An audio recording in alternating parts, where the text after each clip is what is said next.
The negotiation chamber aboard the Vraxian flagship was designed to intimidate. Dim lighting, towering ceilings, and strategic positioning that made visitors feel small and vulnerable. Ambassador Thraxol sat on his elevated throne, his 9-foot frame covered in chitinous armor, mandibles clicking with barely restrained aggression. Across from him sat a single human.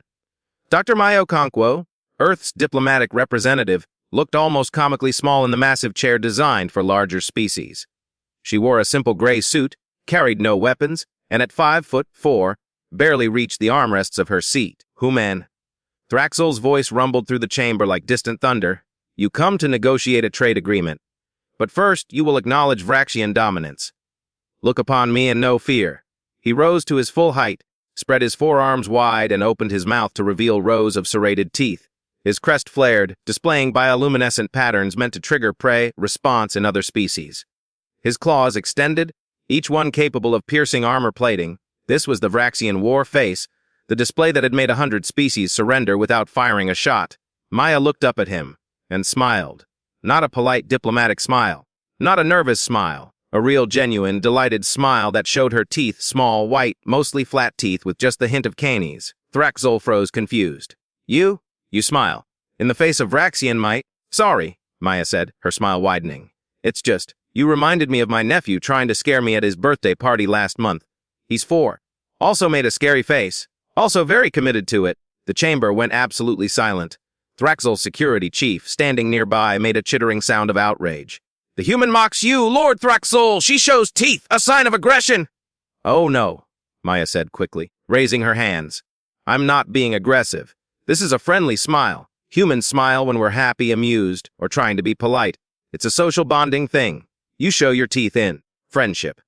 Thraxol settled back into his throne, mandibles clicking in confusion. Yes, watch. Maya's smile shifted, becoming warmer, reaching her eyes.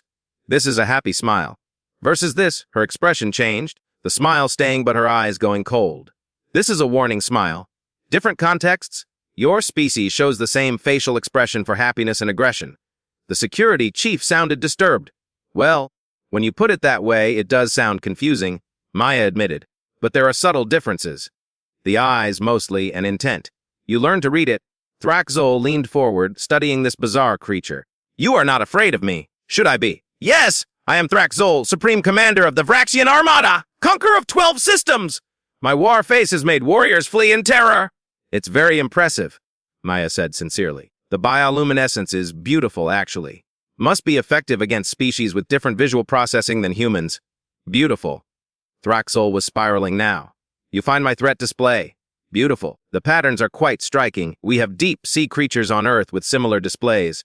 Anglerfish, some jellyfish. Bioluminescence is always fascinating. The Vraxian security chief stepped closer, trying his own intimidation display, expanding his armor plates, hissing, showing his own considerable teeth. Maya looked at him with polite interest. Is he okay? Does he need water or something? He is threatening you! Thraxol roared. Oh, sorry, I didn't realize. Maya looked at the security chief. No offense intended. You're also very impressive. Great hissing technique. The security chief backed away, thoroughly confused. Thraxol tried a different approach. Human, perhaps you do not understand the gravity of this situation. The Vraxian Empire does not negotiate with species we do not respect, and we only respect those we fear. Show me why I should fear humanity? Fear us. Maya tilted her head thoughtfully. Okay, let me think about how to explain this. She stood up, which didn't help much with the height difference, and walked to the chamber's large viewport showing the stars beyond. Ambassador Thraxol, what's the deadliest predator on your homeworld? The Krathiks, massive reptilian hunter capable of killing a Vraxian warrior in seconds. And how does the Krathiks hunt? Ambush. It waits in darkness, strikes without warning, kills instantly. Efficient? Maya nodded. Earth has similar predators. Crocodiles, big cats, some spiders. Ambush predators are terrifying because you never see them coming. Fast, powerful, deadly. She turned to face him, but they're not the deadliest thing on Earth. What is? Humans.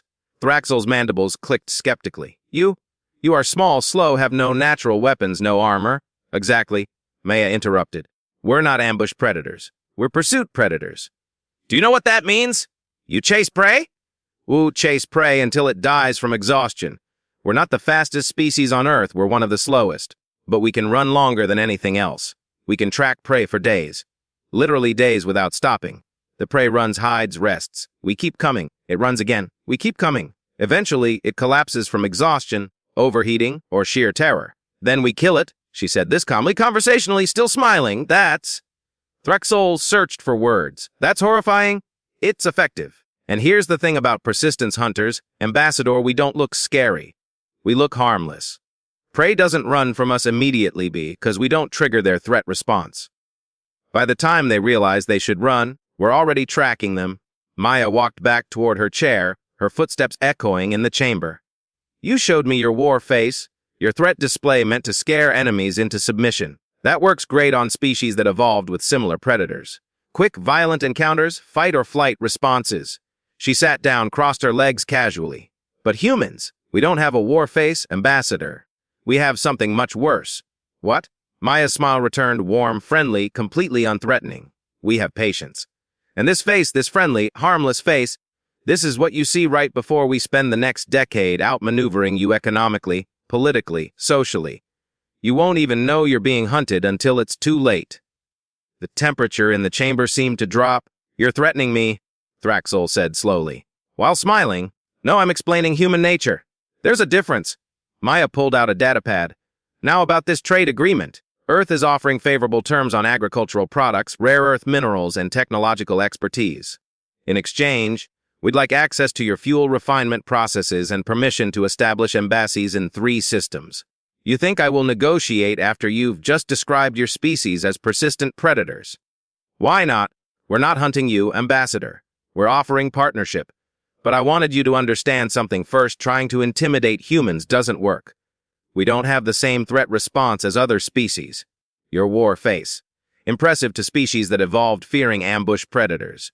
But humans evolved being both the hunted and the hunter. We know what real threats look like. Maya leaned forward, her expression earnest. A real threat doesn't announce itself, doesn't posture, doesn't give you a chance to run. It just, relentlessly, until you're too tired to fight back. That's what humans did on Earth for millions of years. And that's what we could do in space if we chose to. But you choose not to? Thraxol asked carefully. Would choose partnership over predation, trade over tracking, diplomacy over dominance.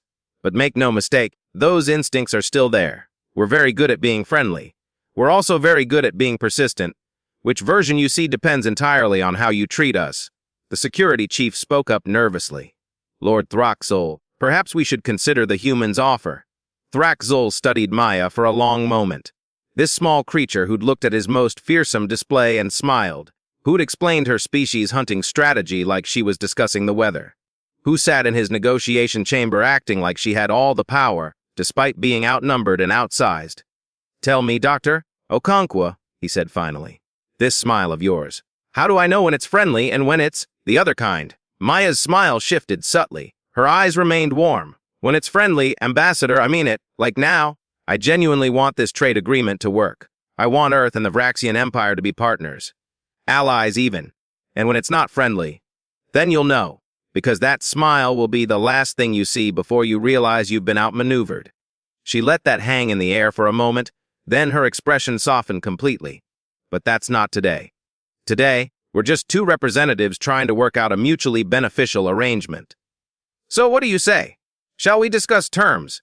Thraxol looked at his security chief, who seemed genuinely unsettled by this human. He looked at his advisors who were frantically pulling up data on human history, biology, psychological profiles. Very well, he said. We will negotiate, but I have conditions. Of course. First, you will explain this smile custom to my diplomatic staff. I will not have them confused in future interactions with humans. Absolutely. Happy to provide a full briefing on human nonverbal communication. Second, you will provide complete records of human hunting strategies. For academic purposes.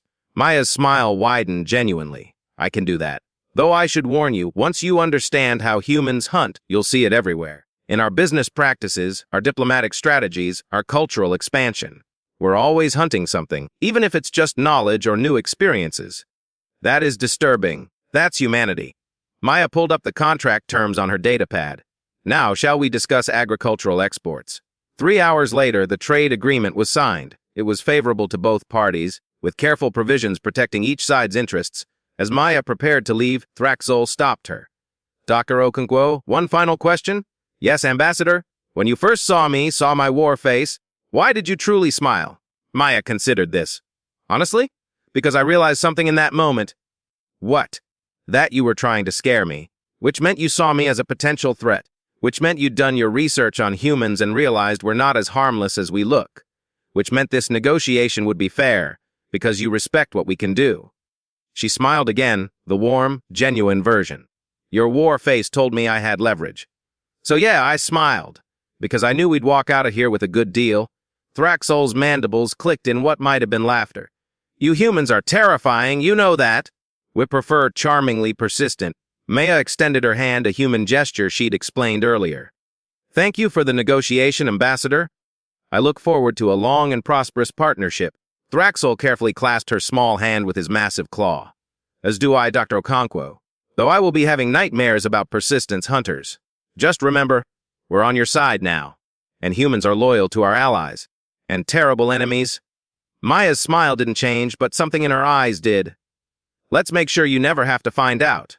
Vira Axanda Palomatai Bar Ifindi Sifale Subject T. Human Nonverbal Communication Analysis Key Findings 1. Human smile can indicate happiness, friendliness, politeness, amusement, nervousness, threat, or predatory intent. Context is critical. 2. Recommendation. Do not attempt to intimidate humans with traditional threat displays. They do not trigger appropriate fear response. In fact, may have opposite effect. 3. Important humans are persistence predators. Do not engage in prolonged conflicts. They will outlast you. 4. Critical observation. Human diplomat remained calm when presented with Vraxian war face. Either humans lack survival instincts, or they are confident in their ability to respond to threats. Analysis suggests the latter. 5. Trade agreement analysis initially appeared favorable to Vraxia. Deeper review shows subtle advantages for Earth in long-term projections. Humans negotiated while appearing to compromise. Classic pursuit predator behavior. Let prey think it's escaping while being herded toward desired outcome. 6. Overall assessment. Humans are dangerous not because of strength or aggression, but because of patience and strategic thinking. They smile while outmaneuvering you. They appear friendly while tracking your weaknesses. They offer partnership while positioning themselves advantageously. 7. Recommendation. Accept partnership. Humans make better allies than enemies. And if Dr. Okonkwo's briefing was accurate, the galaxy does not want to see what happens when humans stop smiling. Thraxol, Supreme Commander, Vraxian Armada. Personal note, I showed my war face to instill fear. She showed me her smile to demonstrate that fear was irrelevant. I have never felt more outmaneuvered in my entire career. The humans will go far. Possibly too far. But better they go far with us than against us.